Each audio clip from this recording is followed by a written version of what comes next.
Today we are going to study the clustering.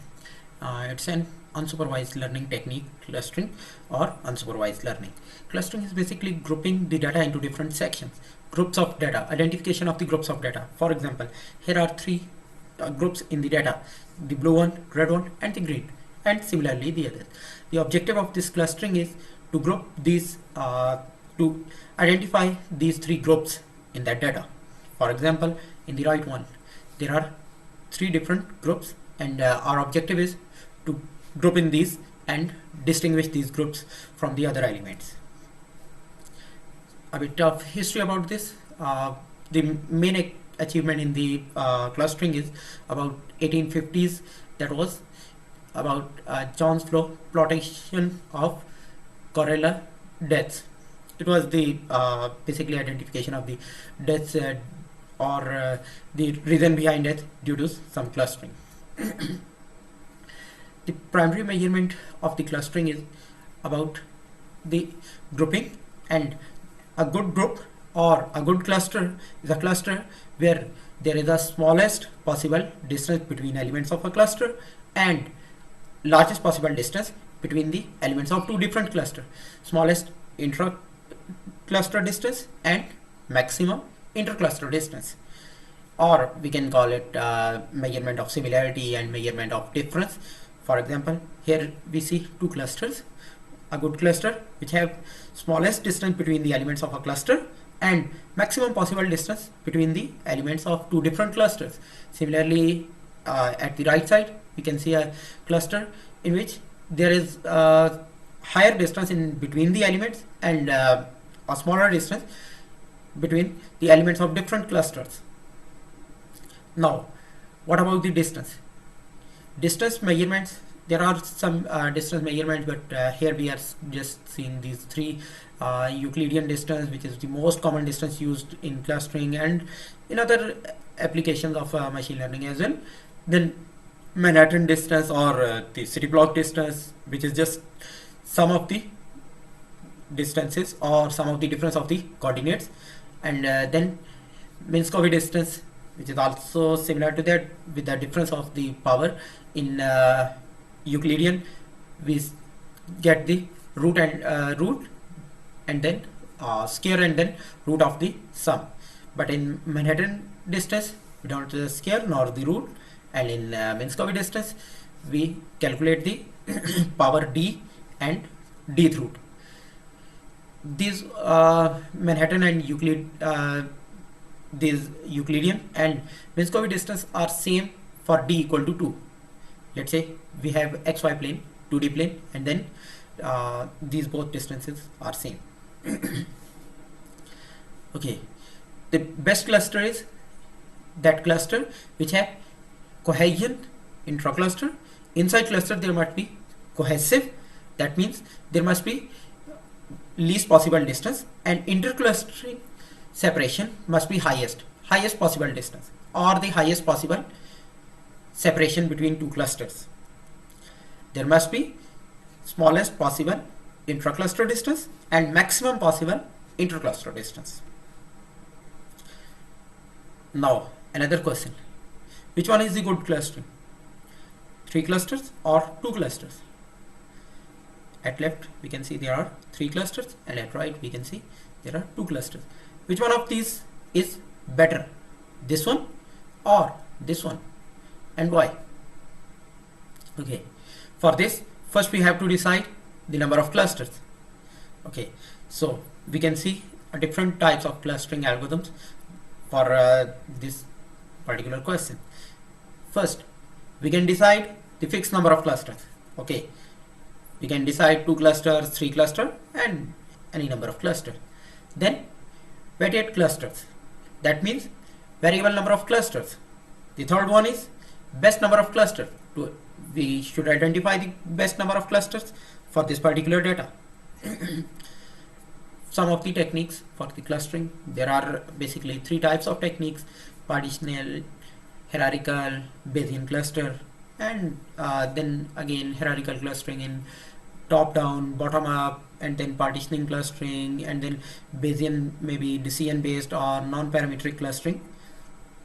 But the most common used clustering and the clustering algorithm we are going to study here is centroid based clustering, or the algorithm is called k-means clustering. K-means clustering is a partition oriented clustering. That means we are going to partition our data, we are going to partition our points, our data points, and then we will decide about elements on the basis of centroid of a cluster. That is k-means clustering. A bit about its idea. The clustering, k-means clustering, starts with the data elements, and it works or it assigns an element to a cluster if that cluster is most closest to that element, or the centroid of the cluster and the element have least possible distance. That is the basic idea of this clustering algorithm. If we see the working of the algorithm, first we choose random seeds that is equal to the number of clusters we want. For example, if we want 3 clusters, then first we will decide 3 data elements. Generally it's random, and then these 3 seeds are now the centroid of the clusters. These 3 seeds are the centroid of these 3 clusters which we are going to build further. Then we have to assign all other elements to a cluster. For example, element k can be assigned to the cluster 1, to the cluster 2, and some other element to the cluster 3 as well. And then after assignment of these clustering, we will end up with a set of 3 clusters, and every cluster will have some elements. Now we will recompute the centroid and reassign each of the element. Reassignment will be same as the original assignment. That is, we will assign an element to a cluster if and only if that element is most closest to the centroid of the cluster. That means the distance between element and the cluster centroid is smallest. Then we will assign that element to that particular cluster. The k-means convergence or the stopping criterion. We will continue this process until unless we end up with one of these stopping criteria. First, there is no reassignment of the element of cluster. That means every point is in the same cluster in which it was in the previous iteration. That means this iteration doesn't make any change in the assignment of the elements. Secondly, change of the centroid. For example, there is no change of the centroid, or we can decide the minimum threshold of the change in centroids. Then minimum decrease in the sum of square of errors. Okay, let's have an example. Let's see, we have these data elements, and random seeds are C1, C2 and C3. As we know, at first step these 3 will be used as the seeds, and these 3 will be the centroid of 3 clusters. First assignment will look like this. All the elements have been assigned to a cluster depending upon the minimum possible distance, and then the next step is to calculate the new centroids of these 3 clusters. These 3 clusters can be moved toward these directions. After this first step, the centroid will be here, C1, C2 and C3. As we know, with the movement of centroid, the elements assignment can also be changed. The elements assignment can be updated. Now the element, for example, if ith element is assigned to a cluster J, then in this iteration that element can be assigned to another cluster K. Okay. Now again, with the new assignment, the cluster centroid will be moved forward, and we can see the element at 1, 4. 1 at x-axis, 4 and y-axis. That element was a part of cluster 1, and now it's a part of cluster 2, and some other elements can also be changed accordingly. Okay, the new assignment is as this. The element 2, 2 was initially a part of cluster 2, but now it's a part of cluster 3, and similarly some other elements can be change their clusters depending upon the example scenario. But in this particular example, this element is shifted from cluster 2 to cluster 3 just because of the change in the location of centroid. Okay, some analysis of k-means in terms of its strengths and its weaknesses with respect to other available clustering algorithms. First of all, it's easy to understand and easy to implement. Its time complexity is generally order of t, k, n, where n is the number of data points, which is much more than that of the number of clusters and the number of iterations. K, the number of clusters, and t is the number of iterations.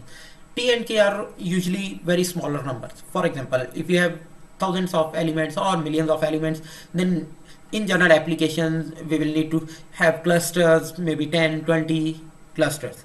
And similarly about the number of iteration, it won't be in millions, it will be about 10, 20 and some iterations. So with respect to n, k and t can be, we can say, as constant.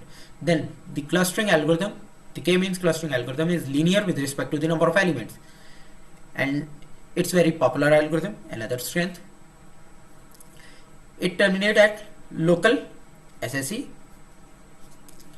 and global optimization is hard to calculate, that's why we stop it at local optimization.